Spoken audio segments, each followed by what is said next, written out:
but you start buying into those beliefs. I mean, that's the ceiling that you set for yourself. Why set the bar low? Arteaga drives one to center. Miller hustling over. Diving catch by Ian Miller. A great catch. 3, 2, 1. Hello, everybody. Welcome back to another episode of the Nine Hole Podcast. This is your host speaking. This is Ian Miller. Man, I hope everybody is having a good day today, man. I just wanted to jump on here, talk about a little something that I had out over the weekend, the Nine Hole Podcast, kind of go over what that touched on, man. Go over some things that worked for me in my career, some things that I did wrong, some mistakes that I've made on my pursuit of making it to the big leagues. I wanted to share it with you guys in hopes of you learn from my mistakes. Why did I start the Nine Hole Podcast, man? I started the Nine Hole Podcast because I wanted to lead, I wanted to inspire, and I wanted to provide adequate information to the next generation of baseball players, the next generation of underdogs, the next generation of nine-hole hitters, man. So I wanted to provide info to the player that I was 10, 15 years ago, man, before I started my ascent up to the big leagues, man. So I'm trying to give advice to those players that are going to try to make it to the next level, maximize their career, take it as far as it can go, wherever that leads, whatever that looks like, man. So, I mean, why did I start the Nine Hole Podcast? Just to touch back on that, man. It's like ever since I got out of baseball, I have been like I've seen that there have been people that want to offer information, they want to offer insight, they want to offer, advice and processes to players on how to elevate their game, how to maximize it, how to get to the big leagues, how to, play Division I baseball. And these dudes that are giving that advice are not qualified to give it. So I wanted to break it down a little bit further. Let's not talk about baseball here in this example. Let's say if you wanted to get fitness advice from a strength and conditioning coach or a strength and conditioning coordinator, or you go to the gym and you want to work out with a trainer, man, are you going to get, fitness advice, diet advice, weight loss advice from a dude with a dumpy body? A dude that just looks like he doesn't put the work in, the dude that looks like, he doesn't practice what he preaches. Man, I understand that's kind of judging a book by its cover, but you're not going to go to a gym and you're not going to go work out with a personal trainer if that guy does not practice what he preaches. If that guy's jacked, I can probably guarantee you that he follows a strict workout regimen.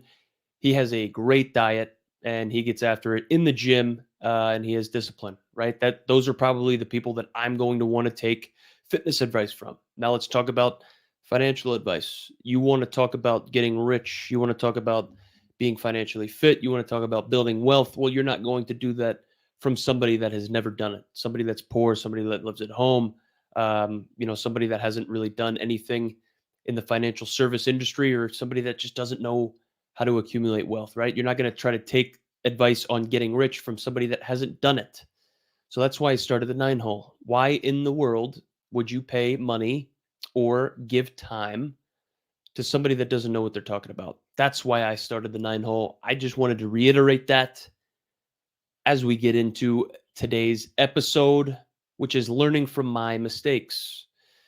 So here at the Nine Hole Podcast, man, I try to shoot for 3 episodes a week. I'm going to start kind of structuring out a little bit more of a schedule, so you know when to catch me, you know where to catch me, and you know on what days to catch me. So I'm going to have 3 episodes a week. Why not make it Monday, Wednesday, and Friday? So on Friday, to kind of go into the weekend, nice, I'm going to keep that as baseball news. On Wednesday, I'm going to try to have a guest, or I'm going to try to, appear on somebody's podcast. I'm going to try to have an outside voice come in and talk to you guys, share a story, give some type of insight. Obviously, that's not always going to be able to, be the case. People have schedules, but that's what I'm shooting for. And then on Monday, which, I'm kind of doing that today, but man, I'm going to try to maybe recap or touch on a topic that the newsletter, the 9-hole newsletter, hit on the weekend prior. So the 9-hole newsletter goes out every single Saturday, and it covers a topic, man, that is pretty important to a career. It's pretty important to maximizing your career in baseball. It's important in my career. It's things that I've implemented or have utilized. It's the stuff that I talk about, man. So I want to give back to the next generation. I want to make sure that they are prepared for what's to come. And what better way than talking about my failures or my trials and tribulations and hopes that it provides you guys with the adequate information to arm yourselves to get in front of any of the things that I had to deal with. Maybe those things are avoidable.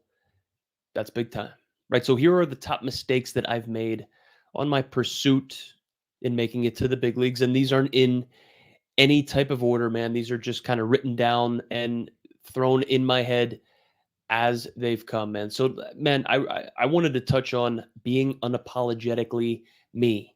So, regardless of where you're at, right? If you're in high school, you want to go to college, right? D1, D2, D3, or you're in college and you want to get drafted, you want to, get the pro ball, the minor leagues, or you're in the minor leagues, you want to make it to the big leagues, man. You are a big fish in a little pond, right? So you have confidence, you can be yourself. But you don't have to try to be anything that you're not. You can let your personality shine out. You can open your mouth and you don't have to worry about what you're going to say. Along my journey, right, to making it to the big leagues, from little league to the big leagues, I slowly but surely started watering myself down. So as I got drafted, I was obviously at Wagner College and I was just me, unapologetically me. I was a big fish in a little pond and I could do whatever I wanted. I could act a certain way. I could be myself, and I didn't have to worry about repercussions. It wasn't a bad thing. It's just, man, I was the big man on campus, right? I get drafted, and then I get thrust into the minor leagues, and you start to see a certain way people act. You start to see how professionals carry themselves, and you start to become a little bit more mature as you rise through the minor leagues. So the closer that I got to the big leagues, the more watered down my personality and kind of the way I carried myself went about, man. I started watering that down a little bit more. I started kind of suppressing, my personality. I became more of a yes sir, no sir, kept my mouth shut. Man, I wanted to fit in, right? The closer that I got to the big leagues, the more that I wanted to fit in. I just wanted to fit in with the big boys instead of doing what got me there, being me, being unapologetically me. That is a definite mistake that I made on my pursuit of the big leagues. And it started with personality, man. I didn't want to, misspeak. I didn't want to speak out of turn. I didn't want to draw too much attention to me in a big league locker room because these are some fucking big boys. Why do I want to get anybody else outside of their, pregame routine? Why do I want to make somebody laugh when they're not in a good mood, right? That's not a great way to go about yourself, man. That's not a great way to carry yourself in a locker room on a team throughout the entirety of a season. That's tough, man. It starts with personality and then it'll eventually creep into physicality, how you go about your business, how you play your game. Before I knew it, I started playing a different game of baseball. I started trying to hit home runs. I started trying to drive the ball out of the park when, man, I'm a little speed guy, right? So being unapologetically me was something that I definitely struggled with as I progressed up the ladder towards the big leagues. I really wanted to just be a piece of the puzzle that just fit in to the overall landscape of the puzzle. I just wanted to be a little piece that fit into the big puzzle. Whereas where I was coming from, man, I was me, right? I was me. So now I see that as I'm out of baseball, that personality does not need to die down in order for me to fit in. If you are good enough, you will get there, right? So being unapologetically me was a mistake that I kind of made as I made it closer to the big leagues, man. Limiting beliefs. This is another one right here, man. So I talk about confidence. I talk about believing in yourself, thinking positive, man. But everybody has limiting beliefs. Everybody. Baseball's a tough game. Like we talked about, man, you fail 7 times out of 10 and you're a fucking millionaire forever. Your kids that you probably aren't even ever going to meet are going to be rich forever. You do that over the entirety of your career at every level that you get to, man. So the limiting beliefs are tough, man, especially with so much failure, especially with, roles assigned to you, ceilings that are put onto your career. So my thing was I was always a fourth outfielder, extra outfielder, September call-up piece that was going to come off the bench late in games. That's exactly what I did, man. I reached my ceiling. I reached the maximum height of my career that I could. I knocked it out of the park, and I did not surpass that ceiling, that limiting belief that I bought into that I had. So I had a fourth outfielder type player placed on me. That was the role that I was going to hopefully achieve and maximize myself to get to. And I ended up fucking doing that. I ended up crushing it. And I did not surpass that, man. That is a limiting belief. And that's tough, man. Especially over the entirety of a season when you're going up there preparing and you're failing.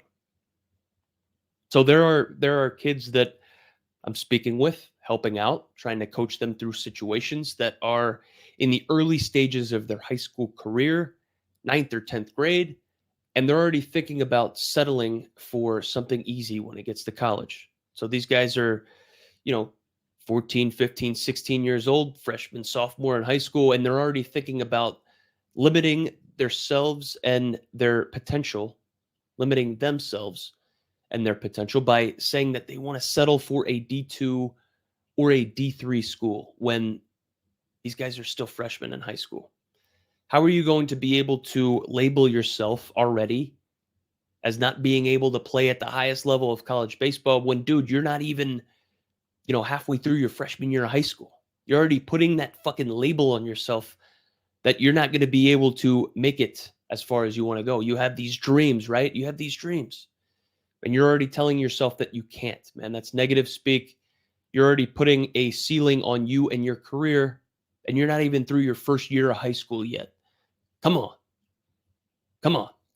You can only take yourself as far as your mind believes, man. That sounds like a super cliche thing to say, but if you believe that you're a D3 baseball player at fucking age 12, there's a good chance that you accomplish just that, and you don't get much past that, man. So limiting beliefs are something that everybody is going to deal with at some point in their career. It's something that I dealt with, and it's a mistake that I made over the entirety of my career. I was trying to pursue that role. I was trying to pursue that ceiling that was placed on me from fucking people that just had no idea what they're talking about. Sports media people that haven't played past high school baseball are writing reports about me being a fourth outfielder or a, September call-up pinch runner. Like, those guys don't fucking know, right? But I bought into it, and look what I did.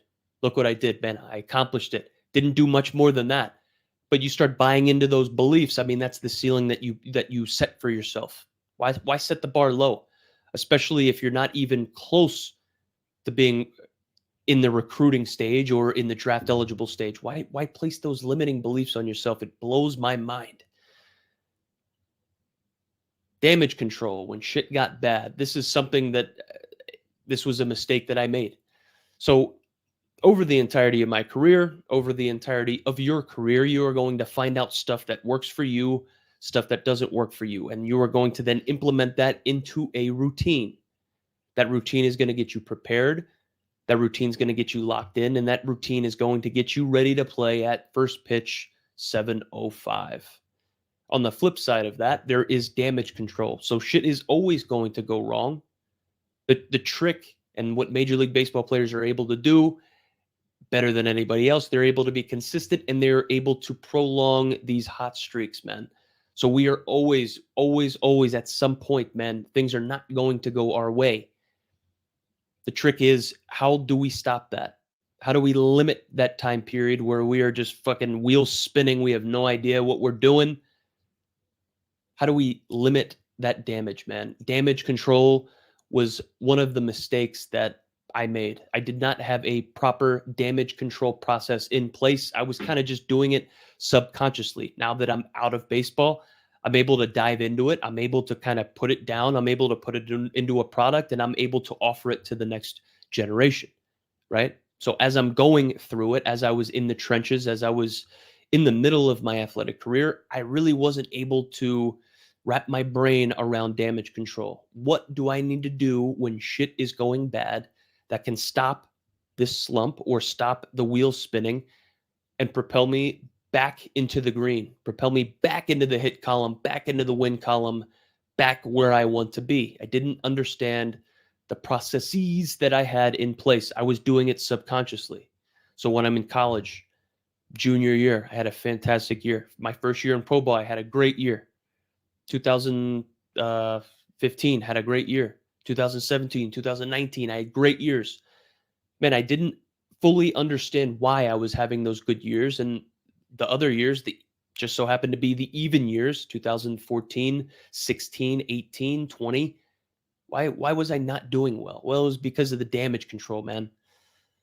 I did it during my best years unconsciously, and man, it ended up taking hard work and effort, right? So I talk about having a book. I talk about breaking down your shit, your at bats after the games or your outings after the games, understanding why, looking at your mechanics, seeing what broke down. Why did that break down? Was I conscious about it? Did I feel it? And then what can I do moving forward to fix that? What kind of band-aids can I place on that right now to get me through this game, to get me through this series, maybe through this month? I get to an off day, I can relax, I can decompress, and I can spend some more time on it, right? But I really did not have those damage control type years or damage control type processes in place while I was playing that probably could have prolonged my career. Another mistake that I made pretty much over the entirety of my career. Over the entirety of my career was I was not where my feet were. I did not have a next pitch mentality, right? I was not locked in. I was not focused on the present. I was not focused on the next pitch. I was worried about, man, when the fuck was I going to get a call up? Why am I not promoted to double A if I'm in high A? Why am I not in the big leagues if I'm hitting 290 in triple A? I needed to be where my feet were. I needed to be focused on the next pitch, on the task at hand, who I was facing, what pitch was coming, where I'm trying to drive this ball. But instead, I'm playing GM in my head. I'm worried about dudes that are getting called up ahead of me. I'm worried about opportunities that just have nothing to do with me, and I'm trying to make sense of it all.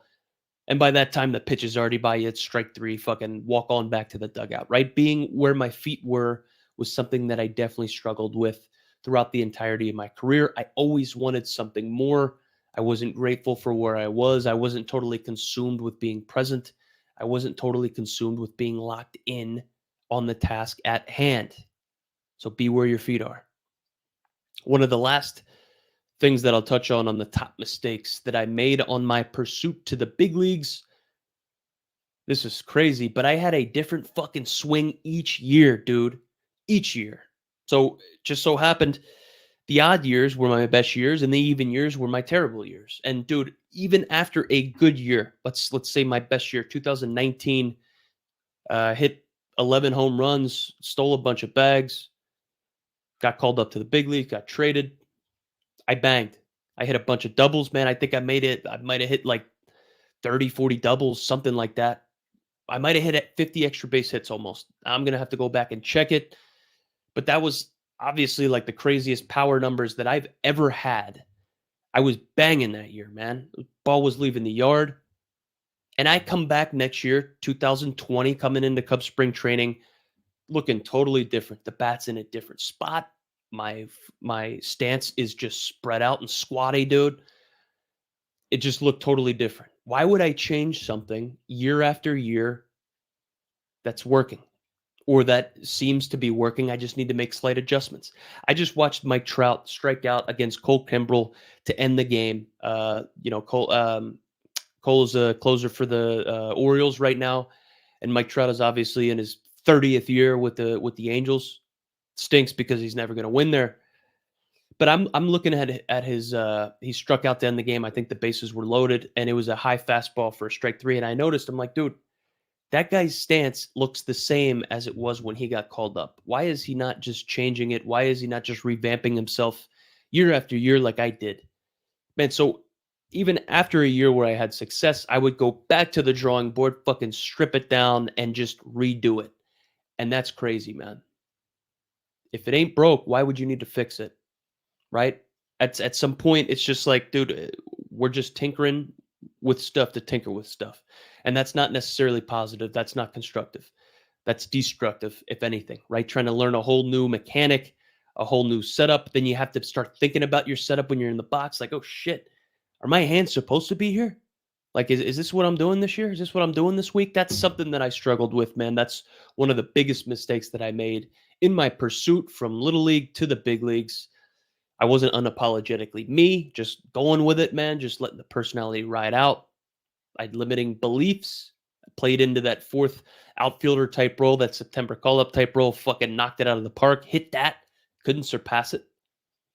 Damage control when shit got bad. I really wasn't totally consumed with the process of damage control. Didn't really know how to take that and implement it and be conscious about it. I was just kind of subconsciously doing it on my good years. I wasn't where my feet were, man. I was always thinking about the next opportunity, the next call up, what the next week was going to look like, where I was going to be. I was never grateful for where I was at. And I had a different swing each year for whatever reason. I have no idea why. I was just trying to reinvent the wheel when the wheel was already spinning and it was going well, right? So don't do that. Please don't do that. Here we go. So, in your pursuit of the next level, whatever that next level may be, everybody's going to have a different next level. Everybody is going to have a different ceiling. Everybody's going to have a different career.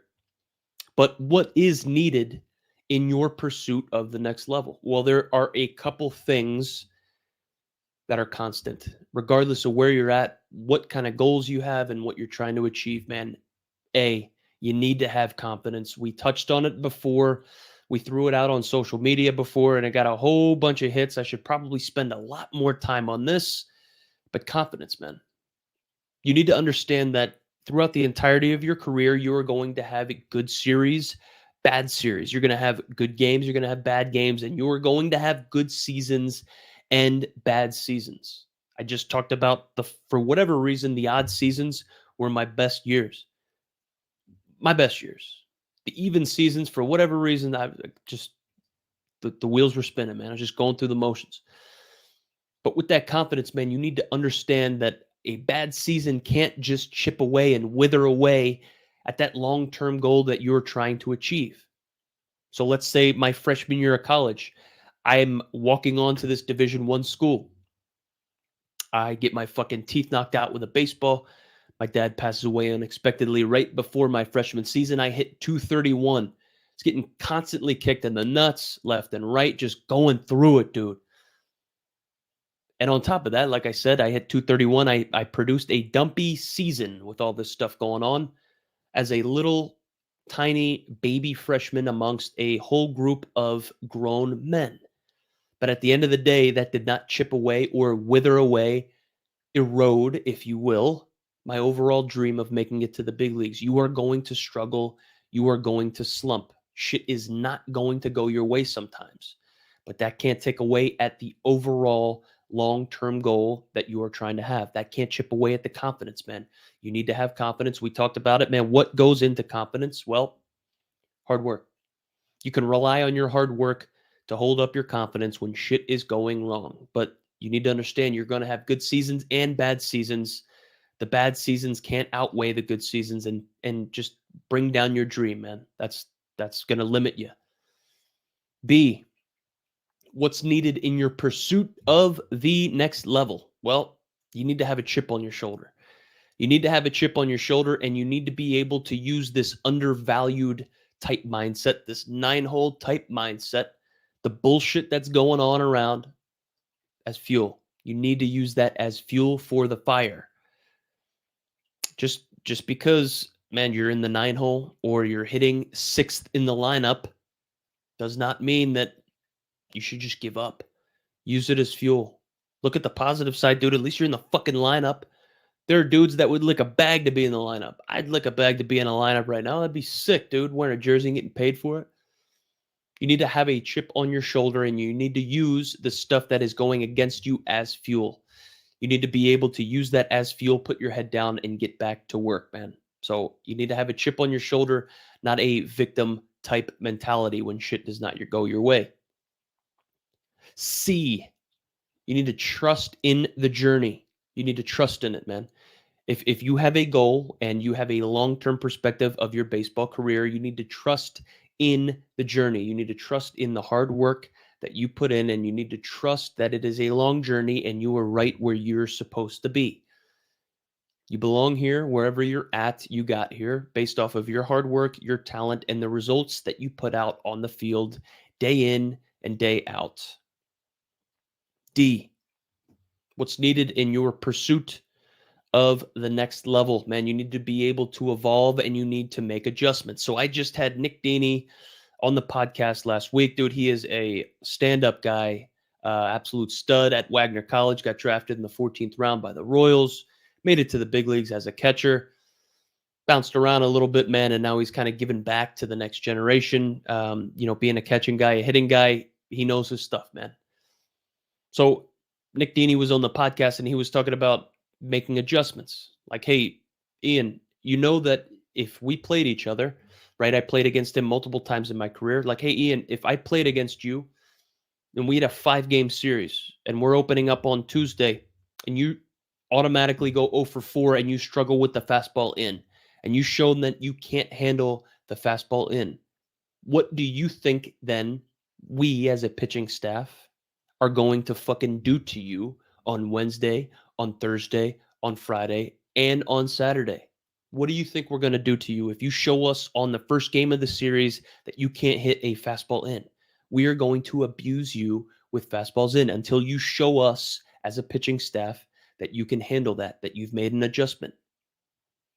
So you need to be able to make adjustments. You need to be able to evolve.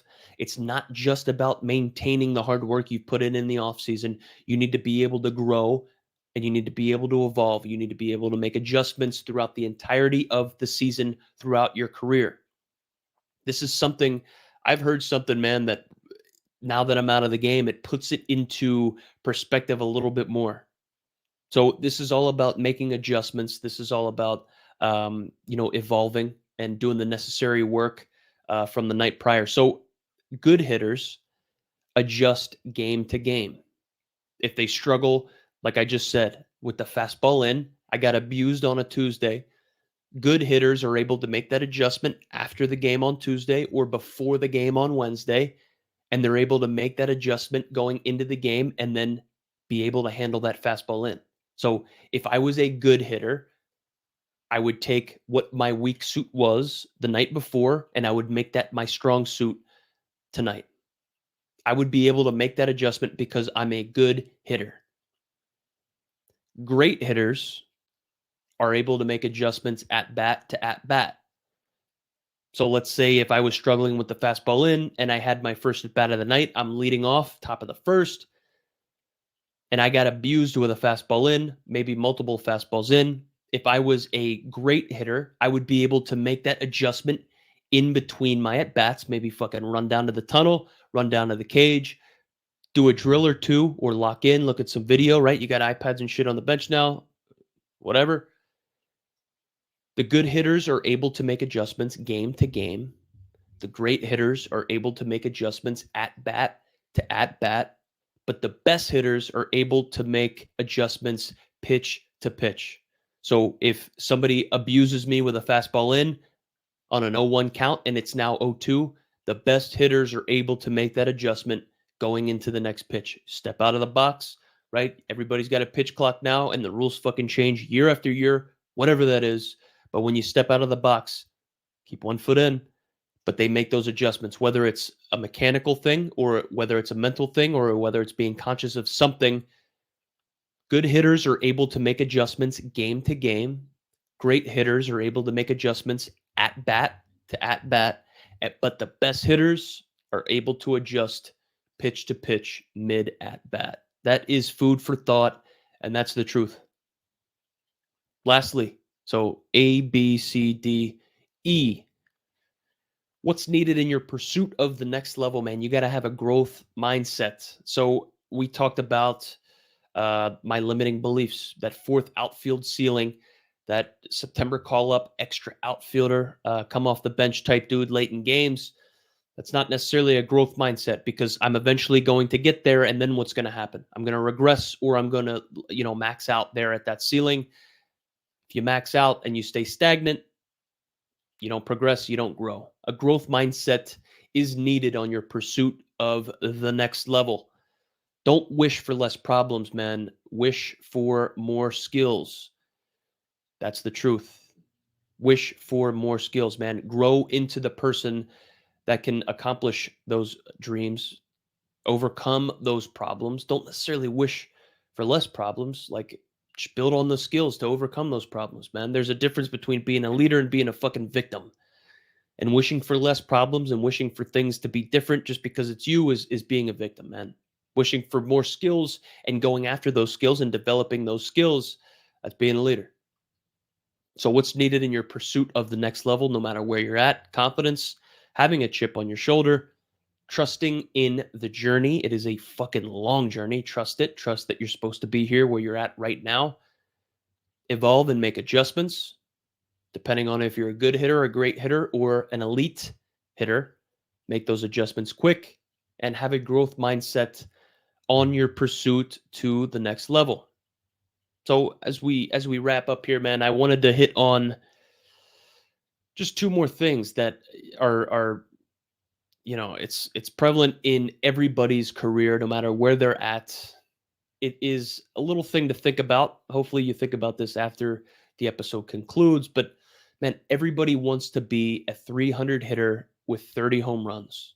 Everybody that you know, including you, including me, wants to be a 300 hitter and hit 30 pumps. But these guys have not mastered the skill of being the first one at practice or the last one to leave. So everybody wants the results. Everybody wants the glory. Everybody wants the call up. Everybody wants the fame. Everybody wants the money. But no one's willing to put in the work and become the person that's able to have those results. You want to be a 300 hitter and you want to hit 30 dingies? Better fucking turn into that hitter. You know how you turn into that hitter? You take the action. You work like that hitter. You put in that work behind the scenes and you do that day after day. You be consistent. So if you're just going through the motions at practice, you're probably not going to be able to become that hitter. Let's say if you aren't where you're at, if you're not like where you want to be in your career, if you're not where you want to be right now, you're not putting out the best results, you're not garnering the attention you want, you're not separating from the pack. If you aren't where you want to be in your career, you need to take accountability. That's your fault. It's nobody else's fault but yours. You need to delay gratification, man. You need to start working now so you can produce those results later. And you need to keep it simple by chipping away. You need to, man. That's the framework.